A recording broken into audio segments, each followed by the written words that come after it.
Now then, you're very welcome back. So where are we? 5 o'clock. Been a long day. We're going to go back to Thomond Park. Keith Wood is standing by. I presume you're frozen through at this stage? I was well dressed, I have Good. to say. No, I look absolutely ridiculous, but I do that most of the time. But no, I have about 15 different layers on because it's bloody freezing. We have gone full time. So in the end, it is Toulouse who come through. Munster 13, Toulouse 18. So a losing bonus point for Munster. They have Northampton next. Toulouse will play Sale, which should be very interesting. Sale second in the Premiership, and they have hammered Ulster today 39-0, which is an extraordinary scoreline. But Munster 13, Toulouse 18. It has just gone full time. Broad thoughts here, because I suspect Munster fans, Munster at large, can take plenty from this game, but no joy in the end. No, I think that's a fair call on it. Actually, they did have a decent chance at different times. A little bit of attention to detail, and that tends to go when you're under a lot of pressure. I thought maybe for the last 30 minutes in particular, all the ruck times were much slower. Casey was on for the first 10 minutes of the second half. He went off and Patterson went on instead, and it didn't speed up at all. I mean, it looked to me as if the forwards were being bullied just a little bit at that stage. They were trying manfully, but they weren't getting where they wanted to with quick enough balls. So scrum halves are having to fight for it a lot. I will admit that some of this I'm guessing, because you can't see the other half of the pitch at the present moment in time, and if anything happened over there with the fog that's down, you couldn't actually see where the ball was. I was wondering at one stage whether it was too dangerous when the ball was kicked in the air, whether people were going to collide. So for me, it felt as if Toulouse didn't fully come out of third gear. They looked as if they were comfortable for an awful lot of the game, even though they didn't have the ball for the first 20 minutes of the game. They took whatever chance they had when they went up the field. That's pretty much what happened. But they didn't feel as if they were being too pressed or too pushed too much. Munster were hanging on all the time, and there's a couple of things, or two or three things that kind of went awry. Some of the passing, I don't know, the passing was poor, but a lot of players, the ball hit their hands as opposed to their hands being up to get the ball. That happened 3, 4, 5 times. There were a couple of players who looked to be running the wrong line, and a lot of that comes down to fatigue on a new system trying to come in and trying to get different players in. I will say, though, when they brought on Jack Crowley with about 20 minutes to go, it looked like Munster were a little bit more coherent in being able to do different things rather than just tip-ons, and having another playmaker there, I think, is something that Munster will look to in the future. Okay. I'm conscious we've just gone full-time. People may not have seen the game, so slightly less considered analysis maybe than we might usually do on a Monday or Wednesday night rugby. Munster, if you are just tuning in, got off to a very good start. Joey Carberry with a try on 10 minutes. That put Munster 7-0 up. Then, really having not had much of the first 23 minutes at all, Toulouse in that typical fashion, with a rare foray up into the Munster 22, made the most of it. It was a great try, great hands from one side of the pitch to the other. Mattis Lebel finished that off, so it was 7-7, and it was 10 points apiece at the break.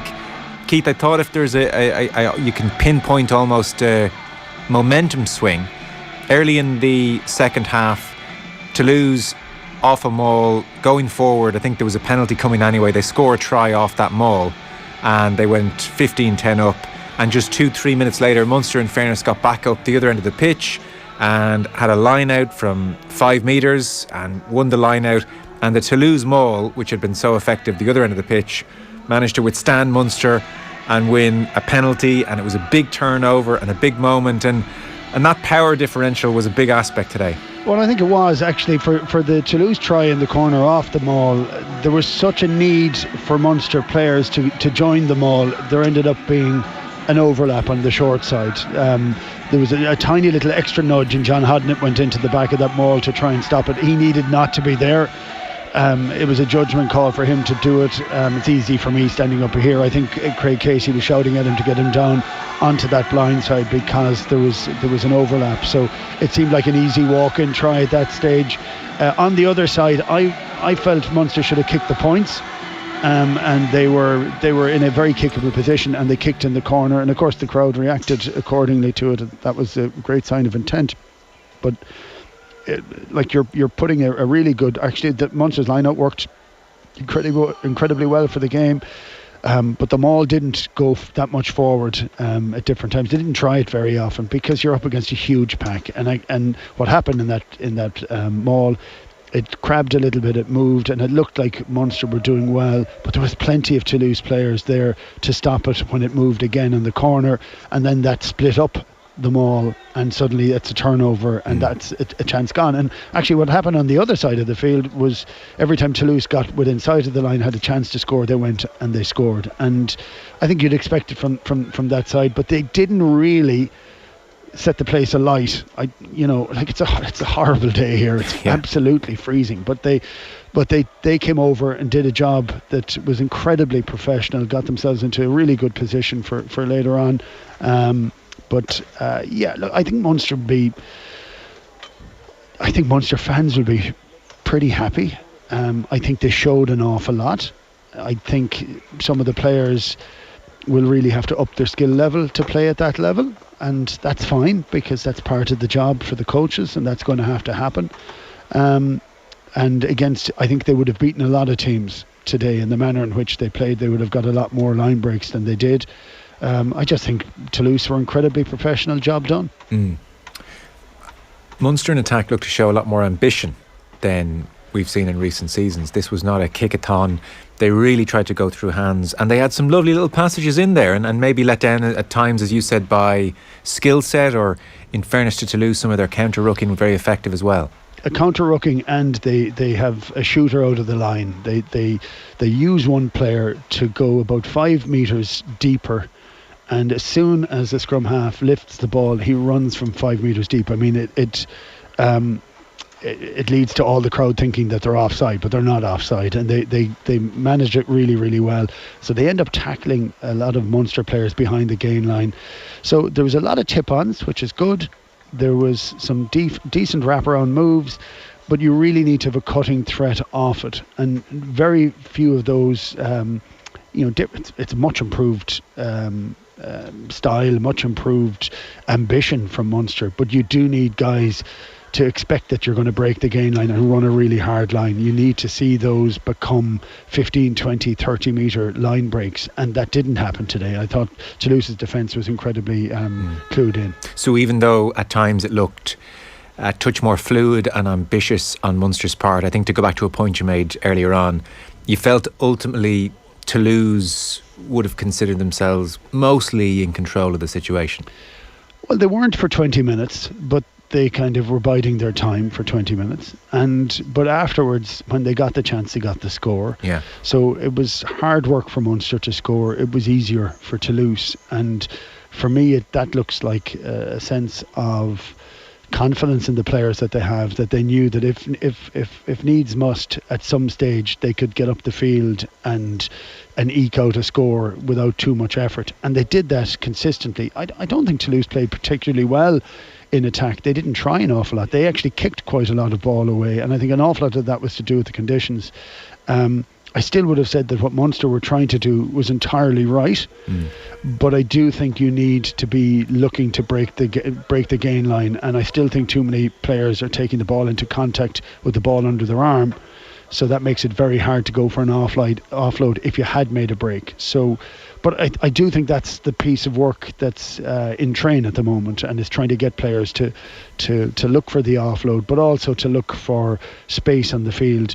Some of the passing from Toulouse was extraordinary, like 15, 20 metre cutout passes that just looked, they were beautiful, but they were beautiful because they were dead flat. There was no height on the ball. It was putting people into space, like Munster looked far more comfortable with the ball than they have done. So again, like you're trying not to be negative with it because they've lost a game and they're playing at home and they'd want to be able to win at home. They were playing a great side. I think they could have won the game, but they would have needed everything to go for them. We mentioned pre-game that Joey Carberry and Craig Casey might be looking at each other and thinking, we play our cards right here. We could be the Irish 9 and 10 very, very soon. How did they look today? I thought they both played pretty well. I thought I thought it slowed down the second half for Craig Casey, and he was digging for ball. And in fairness to Rowntree, he made the right call. He made a call to change it up, because sometimes that's required, though it didn't lead to much of an effect. I thought Carberry played pretty well. He threw a few loose passes, but I was trying to figure out whether that was to do with the fog or what. I don't quite know, but they were loose and behind people, which actually led to one of the tries. So that was a mistake that happened there. I felt at times I'd like him attacking the gain line a little bit more. He was quite deep at different times, and that works for a lot, but just to mix it up a little. But again, I thought he looked well. I thought he kicked pretty well. I know he put a kick over. I couldn't see whether it had gone over or not. But I thought he looked confident. But as I said at the very start, I think he needs another playmaker off him. I thought Anton Frisch, I think he's exciting. And he did get a few out of his hands when he was in the tackle. Yes, he did. And I think he needs a playmaker beside him. How many playmakers is that now? 3? 2. No, just 2. So you think Frisch? Well, is Frisch not enough of a playmaker alongside Carberry? I don't know. I'm look. You either have a big, huge centre, which is always the sort of the style, the more traditional style. You'd have a bigger 12 and a more kind of playmaker 13. But the manner in which Munster are trying to play, they need as many playmakers on the field as they can get, and they need them who can defend well. And no, Munster weren't exposed in the centre at all today, I didn't think. And it was just one of those days. It was a strange game, and like the crowd was loud and muted and very angry with the referee a lot of the time. But it wasn't. It was it's unusual, because I'm sitting here now and there's nobody else left in the stadium, but I can't see the other half of the pitch. So it was a kind of unusual, earthly, or strange silence. Yes, well, I mean, there were periods. I was watching the game on BT, and there were periods where Ryle Nugent said, "I'll be honest, I don't know where that ball has gone after it had been kicked." So it really was an extraordinary set of circumstances. From what you could see up front, you mentioned Gavin Coombs. You said you were keen to see how he might go after a disappointing November series at the RDS in particular for him. What about Munster up front? Who stood out? Maybe give us a word on Coombs to start with. Yeah, on Coombs, I thought he started very well. He did make one of those carries, a sort of 10 or 15 metre carry. I'm not saying that the game drifted past him, but you need different players to bring different things to it. So we did see a bit more from him than we have. And look, I think Munster raised themselves up to play in a big European game, and I think that was really important. He did pretty well. I thought John Ryan did pretty well at the start. John Klein put in some incredibly heavy hits, and then had a couple of knock-ons, and a couple of penalties were given away. And so it's trying to get an awful lot of things going well and well enough for them. So I think a lot of them are playing fairly well, but I don't know that you would say that there was a lot as standouts from it. I think Tadhg Byrne was a standout today. He did a huge amount of work, and a lot of the work that he does seems to lead to up-tempo game, and that's what's required for Munster for the most part. See, the rule there is to wear a blue scrum cap in the fog. You'll be spotted. Yeah, I think that works. That works to some degree, definitely. But he actually also does well. He even had, which we couldn't see, but I could see it from the replay that was there. He had a big hoof down the field, which I approved of course. Yes, indeed. So next for Munster is Northampton, who were beaten by La Rochelle on a bad scoreline yesterday. It's managed to disappear from my computer. Perfect timing. We have it back. 46 points to 12. And I would say they're 6th in the Premiership. I would say over the last couple of years, I think Northampton's interest in this competition has been about abject. So Munster, even though they're in the tougher pool, they're not out of this. Northampton are there. Yeah, I think for Munster now, they have to win home and away against Northampton, and that's entirely within their capacity, I would say. And then they have the rather frightening and daunting trip back down to Toulouse. So yeah, look, they have to win these 2 matches and see what happens. I'm not still entirely certain exactly how everybody will fit into it, and I'm also, we've said this consistently, you know, when certain teams get a bad result, they're just gone from this competition, which makes it very hard to have the highest level of credibility within it, but also makes it incredibly hard for other teams who still believe that they can do well and they'll put everything they can into it. And other teams can leapfrog them because some teams are totally disinterested. So, but look, we look forward to next weekend and see what happens then. There's been varying different levels of performances this weekend, with Leinster being phenomenal yesterday, Ulster being abject today, Munster being somewhere in between the two. Well, on Ulster, for anyone tuning in, Sale Sharks, and Sale admittedly are second in the Premiership and a very physical side, but Sale Sharks 39, Ulster 0. 6 tries. This was in Sale. I was saying to you early on, I was trying to find some mitigation to explain this result because it just doesn't make sense given the form of Ulster and given the 15 that they put on the pitch. I think I have found some. So just reading here from the Belfast Telegraph. The Ulster squad were forced to wait until Sunday morning to leave Belfast ahead of their Champions Cup opener away to Sale. Manchester Airport closed 2 runways on Saturday due to snow. Knock-on effect saw their afternoon flight delayed multiple times, and then it was ultimately cancelled in the evening. So they had to return to Belfast International Sunday morning ahead of a 1 o'clock kickoff, and some of the group headed to Birmingham, some of the group headed to Liverpool, and they reconvened in Sale, and they were without Ian Henderson, John Cooney and Robert Balakoon. I don't know if it explains 39-0, but it certainly explains a loss. They have La Rochelle coming next Friday. You were saying pre-game that the manner of the defeat at the RDS hasn't helped either, but there is some mitigation, at least in their preparation. Yeah, there is some, and Leinster would say that they had been fairly heavily delayed the previous day themselves, and that they responded accordingly. I thought Ulster were a bit vulnerable after the manner of their defeat against Leinster last week. So I did think that they may not be able to get their confidence up to the level that they'd want, but there's no way in the world I would have expected to see that scoreline. And I've watched the improvement of Ulster for the last few years. I think they're a really good side, a young side. They're getting players that are through. They're pretty confident,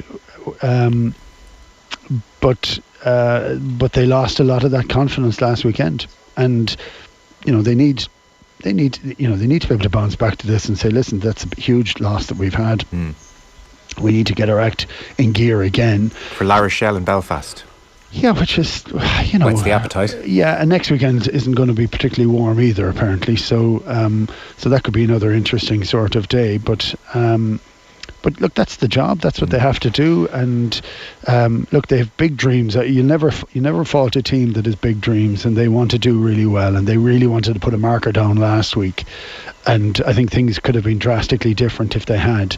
But that's part of the process, part of the journey that the teams have to go through. So they need to figure that out this week. Yeah. On the other side of that coin, they're well into this journey with Dan McFarland. They've made improvements, and you would look at last season, the way they lost to Toulouse in particular over those 2 legs, the way they bowed out at the URC knockout stages, and you'd think, well, you know, how many lessons do you need to learn here? Is there something more serious at play with Ulster psychologically, maybe? Well, I don't know, but I think when you're playing against Leinster, and Leinster played in the manner that they played last week, which was they played like the worst 40 minutes of rugby that they've played in about 2 years. Yeah. And Ulster were in pole position at that stage, and Leinster were down to 14 players, and whether they took it for granted, and like you're often, so the idea is trying to get your confidence in a right place and understanding that you can go and do a job. And also, look, when I say about dreaming, you're almost vulnerable when you dream that much. They want to be the best team in Ireland, so that's a huge game for them, and they're in a position to do it. They were so close to it. It was within their gift, and they got absolutely blown away with 40 minutes. So I think that is a bit damaging. And but again, I wouldn't have seen it being as damaging as it was. No. You know, so maybe it's a catalogue of a whole variety of different things. So the travel making it very awkward, a few injuries of key personnel, being a bit vulnerable after that loss last week, and they all kind of pulled in together to have that horrible score. Okay. before you go and frostbite takes over, Racing 10, Leinster 42, you alluded to it. It was 21-3 at half-time. It was game over at half-time. Leinster mean in defence and then awesome going forward. Any kind of try you want to see, they were scoring it. There was the Ringrose try, which is probably an early contender for try of the season, and then inside the 22 for the bonus try, there was that lovely pass to Van der Fleer when it looked for all the world like they were going to go the battering ram approach. And you kind of come away and you look at this Leinster team and you say, bloody hell, I mean, consistently probably the best team in Europe and deserve maybe more to show for it, because I mean that's a phenomenal performance. Well, it is, but one of the great things of the tournaments that have been, and even with the constant tinkering with it, which would drive us all to distraction, you still end up with great teams in the semi-finals and great teams in the final. That has happened every single year, and because of that, there's no divine right for Leinster to win anything. But we know they're unbelievably good. They have a great coaching philosophy. They have a great group of coaches who have pretty much empowered the players to do an awful lot. They have some really great players. Like, I think Ringrose is just absolutely on fire at the moment. He's never played better, really, has he? No, I don't think so. And they're missing Henshaw, and he's a better player with Henshaw beside him too. And but it was the attitude. And that's the difference. These are the sort of things that they grow up on. Their reaction to not winning the trophy for the last couple of years, which is that when they get a chance, they're going after teams. So they're 21 up, but they didn't stop at all. They're ruthless in the second half. So that's something that sets the standard, sets the psychological standard of some of the teams. Now they have the players to back it up afterwards. So it's, I mean, they're in a really, really good position, but they're also there and have been there for everybody to use as a marker as to what they can actually do or not do, and what's the standard to get. And people want to knock them off that perch all the time, whether they're champions or not. James Lowe has hit the ground running on his return for sure. There is no doubt Ross Byrne is probably enjoying life right now as well. There's not the same sense of Johnny Sexton is missing that there is around Ireland. And one I want to get your thoughts on. So it was Jenkins in the second row at Ryan, and as was the case against Ulster, Ryan Baird at 6. So that's a slightly beefier, heavier pack. Would you envisage that being the way Leo Cullen and Stuart Lancaster will go this season? I do think so, but I also think Caelan Doris is doing an unbelievable mountain of work. And he offers so much of quality to the team. Baird being second row, come back row, look, that's the way the game has gone. If you look at every team, that's the vast majority are trying to play those guys in the second row. Munster would be playing Tadhg Byrne, I think, in the back row, if they had more second rows and they weren't all injured, So, and that's one of the things. If only they had a Jason Jenkins, perhaps. But there you go. But that is the way it's going. But that is the way an awful lot of it's going, and that is the way that, which in many respects is a bit frustrating, because you want the different styles and types of players that are able to get in there. But look, they've said consistently what they need, what they don't make as much of, is ballast. So they've consistently gone for a heavy hitting player, and they're the ones that they've been very keen on when they've done very well with it, and in the recruitment policies. So that fits a hole for them. I like to imagine you now in total darkness at Thomond Park, gates locked, you're stuck there for the evening. I'm not far off it now. Tommy Rooney has just come up to me now again. He was just. When we go? Oh no, he said he wants to have another 8 minutes with me after we go off air here. Oh, no. I'm thinking of not doing it actually, just to upset him. But no, they're collecting rubbish here. They're very assiduous here to get the place clean afterwards. The lights are still on. I imagine they're going to go off pretty soon. The steps are treacherous here. They're covered in salt, so it could go down into the insurance policy for off the ball. Very good. Thank you so much. You've been there a long time, so we appreciate it. Cheers. Pleasure. Cheers, Joe. Keith Wood with us live from Thomond Park. And just a reminder, by the way, that Monday Night Rugby, Wednesday Night Rugby and our chats with Brian O'Driscoll now less available on YouTube, but very much available in full on podcast if you're looking for them. So you can just check out the OTB Rugby feed and you'll find us there. Off the ball on News Talk. Christmas on News Talk. So my favourite Christmas movie is Gremlins. It's a brilliant story about a father searching for the perfect gift for his son. It's not necessarily for all the little people, but yeah, it's great. They're really cute characters that turn evil and I love them. Has it got a name, Dad? Mogwai.